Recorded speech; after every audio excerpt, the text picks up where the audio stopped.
அனைவருக்கும் அன்பு வணக்கங்க. நாகமலை புதுக்கோட்டை பைபாஸ் பக்கத்திலேயே இந்த மனை பிரிவு உள்ளதுங்க. சுற்று வட்டாரங்களில் மனைகளும் பக்கத்திலே தென்னந்தோப்பு இருக்க மாதிரி அமைஞ்சிருக்குங்க. நிலத்தடி நீர் மட்ட அளவு அதிகமாக உள்ளதுங்க. இந்த மனைகள் 23.3 29 அடி அகலமுள்ள சாலைகளை கொண்டிருக்கிறதுங்க. இந்த மனைகளில் ஆல்ரெடி 60% வந்து சோல்ட் அவுட் ஆயிடுச்சுங்க. அதுலேயும் நிறைய மனைகள் வந்து வீடு கட்டி குடியிருக்கவும் செய்கிறாங்க. சில மனைகளில் வீடு கட்டி விற்பனைக்கு தயாராகவும் இருக்குங்க. பிடிச்சிருந்தா வீடுகளாகவும் நீங்கள் வாங்கிக்கலாங்க. வெவ்வேறு விதமான பட்ஜெட்டில் இருக்குங்க. பேங்க் லோன் வசதி, ரெரா அப்ரூவல், டிடிசிபி அப்ரூவல் எல்லாமே இருக்குங்க. இந்த மனைகள் ஒரு சென்ட்டுக்கு 8 லட்சம் சொல்கிறாங்க. வாங்க பிடிச்ச மனைகளை பார்த்துட்டு குறைச்சி பேசி வாங்கிக்கலாங்க.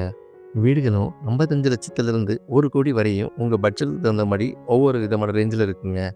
இந்த வீடியோ பிடிச்சிருந்தா லைக் பண்ணுங்கள். மற்ற வீடியோக்களையும் பார்த்துட்டு உங்களுக்கு தகவல்கள் எதுவும் இன்னும் அதிகப்படியாக வேணும், இல்லை எதுவும் குறைகள் இருக்குது, எதுவும் மாற்றங்கள் வேண்டும் என்றால் கமெண்ட் பண்ணுங்க, இல்லை கால் பண்ணி சொல்லுங்கள். நன்றிங்க. யூடியூப்பில் இது உங்கள் சொத்து மதுரைங்கிற சேனலை சப்ஸ்கிரைப் பண்ண மறந்துடாதீங்க. நன்றிங்க.